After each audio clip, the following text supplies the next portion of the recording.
Assalamualaikum warahmatullahi wabarakatuh. Salam dan bahagia. Perkenalkan, kami dari kelompok 2 yang beranggotakan Devi Nurhayati NIM 211, Maria Regina NIM 216, dan Baptista Yandri NIM 222 akan mempresentasikan tentang pengurangan penghasilan, deductible expense, kompensasi kerugian, dan PTKP. Yang pertama, pengurangan penghasilan. Pengeluaran atau pengurangan dinamakan juga biaya atau beban. Pengeluaran beban biaya dapat dikurangkan dari penghasilan bruto yang dapat dibagi menjadi dua golongan, yaitu yang pertama, pengeluaran beban biaya yang mempunyai masa manfaat tidak lebih dari setahun yang merupakan biaya pada tahun yang bersangkutan. Yang kedua, pengeluaran beban biaya yang mempunyai manfaat lebih dari setahun yang pembebannya dilakukan melalui penyusutan atau amortisasi. Pengeluaran beban biaya dalam perpajakan tidak sepenuhnya sama dengan akuntansi komersial. Dalam perpajakan, pengeluaran beban biaya dibedakan menjadi dua, yaitu yang pertama, pengeluaran beban biaya dapat dikurangkan dari penghasilan bruto atau deductible expense. Yang kedua, pengeluaran beban biaya yang tidak dapat dibebankan sebagai biaya atau non-deductible expense. Berikut deductible expense.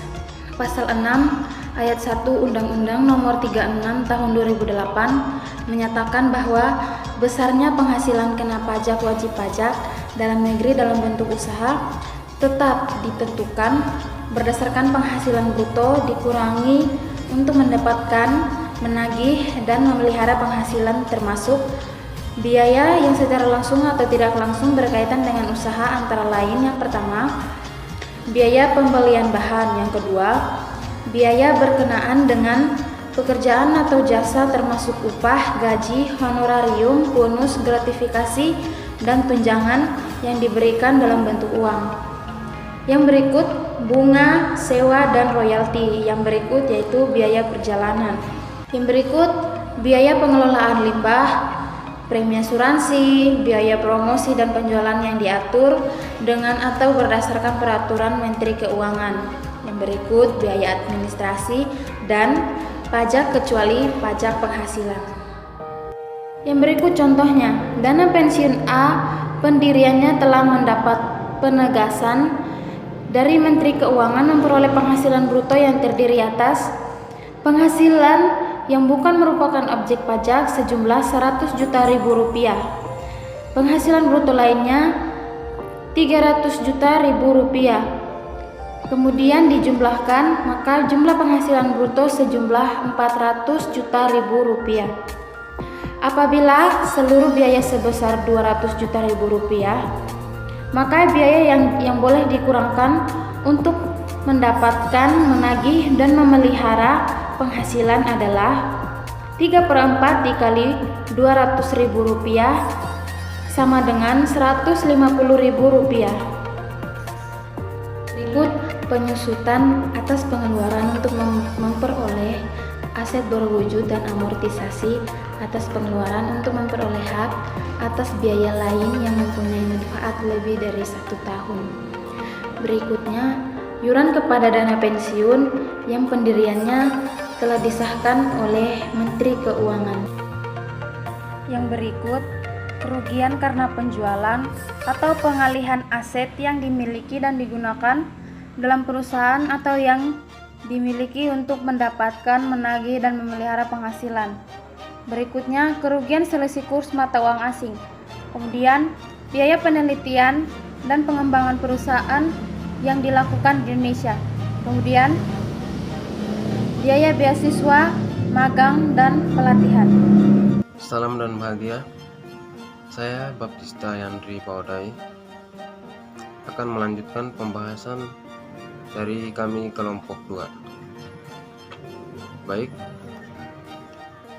Yang ke-8, piutang yang nyata tidak dapat ditagih dengan syarat A. telah dibebankan sebagai biaya dalam laporan laba rugi komersial. B.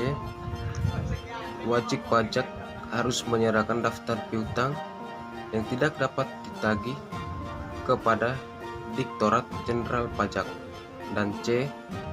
Telah diserahkan perkara penagihannya kepada pengadilan negeri atau instansi pemerintah yang menangani piutang negara atau adanya perjanjian tertulis mengenai penghapusan piutang atau pembebasan utang antara kreditur dan debitur yang bersangkutan, atau telah dipublikasikan dalam penerbitan umum atau kursus, dan adanya pengakuan dari debitur bahwa utangnya telah dihapuskan untuk jumlah orang tertentu.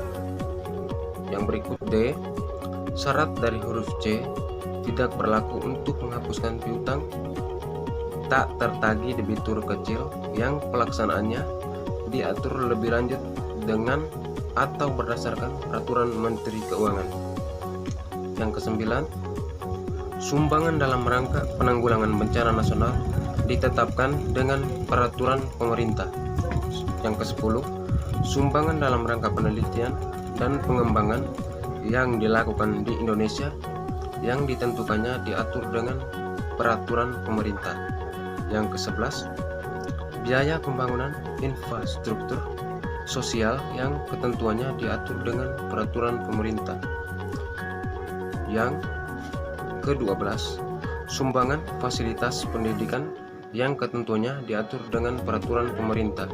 Yang ke-13, sumbangan dalam rangka pembinaan olahraga yang ketentuannya diatur dalam peraturan pemerintah. Baik, yang berikut kompensasi kerugian. Apabila penghasilan bruto setelah pengurangan tersebut didapat kerugian, kerugian tersebut dikompensasikan dengan penghasilan mulai tahun pajak berikutnya berturut-turut sampai dengan 5 tahun. PTA dalam tahun 2012 menderita kerugian fiskal sebesar 1.200.000.000 rupiah. Selama 5 tahun berikutnya, laba rugi fiskal PTA sebagai berikut. 2013, laba fiskal Rp 200.000 rupiah. 2014, rugi fiskal 300 juta rupiah. 2015, laba fiskal nihil. 2016, laba fiskal 100 juta rupiah. Dan 2017, laba fiskal 800 juta rupiah. Kompensasi kerugian dilakukan sebagai berikut. Rugi fiskal tahun 2012 1.200.000.000 rupiah. Laba fiskal tahun 2013 200 juta rupiah. Ditambah sisa rugi fiskal tahun 2012 1 miliar. Rugi fiskal tahun 2014 300 juta rupiah. Sisa rugi fiskal tahun 2012 1 miliar. Laba fiskal tahun 2015 nihil, plus sisa rugi fiskal tahun 2012 1 miliar. Laba fiskal tahun 2016 100 juta, ditambah sisa rugi fiskal tahun 2012 900 juta rupiah. Laba fiskal tahun 2017 800 juta rupiah, tambah sisa rugi fiskal tahun 2012 100 juta rupiah. Baik, di sini saya akan menjelaskan tentang penghasilan tidak kena pajak atau PTKP. PTKP atau penghasilan tidak kena pajak merupakan jumlah penghasilan tertentu yang tidak dikenakan pajak. PTKP yang ditetapkan dalam pasal 7 ayat 1 Undang-Undang Nomor 17 Tahun 2000 mengalami beberapa perubahan seiring dengan perkembangan ekonomi dan moneter serta perkembangan harga kebutuhan pokok setiap tahunnya. Penyesuaian besarnya PTKP terakhir diatur dalam Peraturan Menteri Keuangan Nomor 101/2013 PMK 010/2016 yang diberlakukan efektif tahun pajak 2016. Penyesuaian PTKP dapat dilihat pada buku halaman 91. Contoh menghitung besarnya PTKP yaitu sebagai berikut. Wajib pajak A mempunyai seorang istri dengan tanggungan 4 orang anak. Apabila istrinya memperoleh penghasilan dari satu pemberi kerja yang sudah dipotong pajak penghasilan pasal 21 dan pekerjaan tersebut tidak ada hubungannya dengan usaha suami atau anggota keluarga besar lainnya. Besarnya penghasilan tidak kena pajak yang diberikan kepada wajib pajak A adalah sebesar Rp72.000.000, yaitu Rp54 juta untuk wajib pajak sendiri, ditambah PTKP status kawin, ditambah dengan anggota yang menjadi tanggungan sepenuhnya wajib pajak A, masing-masing besarnya Rp4.500.000 dengan maksimal itu tanggungan 3 orang. Sedangkan untuk istrinya pada saat pemotongan pajak penghasilan pasal 21 oleh pemberi kerja diberikan penghasilan tidak kena pajak sebesar Rp54 juta. Itu sebagai PTKP istri. Apabila penghasilan istri digabung dengan penghasilan suami, besarnya penghasilan tidak kena pajak yang diberikan kepada wajib pajak A sebesar Rp126 juta, yaitu dari Rp72 juta ditambah Rp54 juta. Penghasilan tidak kena pajak bagi wanita. Terdapat beberapa hal yang perlu diperhatikan dalam menentukan besarnya penghasilan tidak kena pajak untuk wajib pajak wanita. Yang pertama, jika wajib pajak adalah wanita kawin dan suami menerima atau memperoleh penghasilan, besarnya PTKP setahun yaitu untuk dirinya sendiri, yaitu sebesar Rp54 juta. Contohnya, wajib pajak Olivia berstatus kawin dengan suami berpenghasilan, anak kandung 2 besar. Jadi karena suaminya mempunyai penghasilan, jadi besarnya PTKP itu untuk wajib pajak Olivia sendiri, yaitu sebesar Rp54 juta. Yang kedua, jika wajib pajak adalah wanita yang menunjukkan keterangan tertulis dari pemerintah daerah setempat serendah-rendahnya kecamatan bahwa suaminya tidak menerima atau memperoleh penghasilan, besarnya PTKP setahun di samping untuk dirinya sendiri sebesar Rp54 juta juga ditambahkan dengan PTKP untuk status kawin dan anggota keluarga yang menjadi tanggungan sepenuhnya, paling banyak 3 orang, masing-masing sebesar Rp4.500.000 tahun. Contohnya, wajib pajak Anita berstatus kawin dan suami tidak berpenghasilan dan dia mempunyai anak 3. Besarnya PTKP untuk Anita adalah sebesar Rp72 juta yang terdiri atas Rp54 juta untuk diri wajib pajak, Rp4.500.000 tambahan untuk wajib pajak kawin, 3 dikali Rp4.500.000 tambahan untuk tanggungan maksimal 3.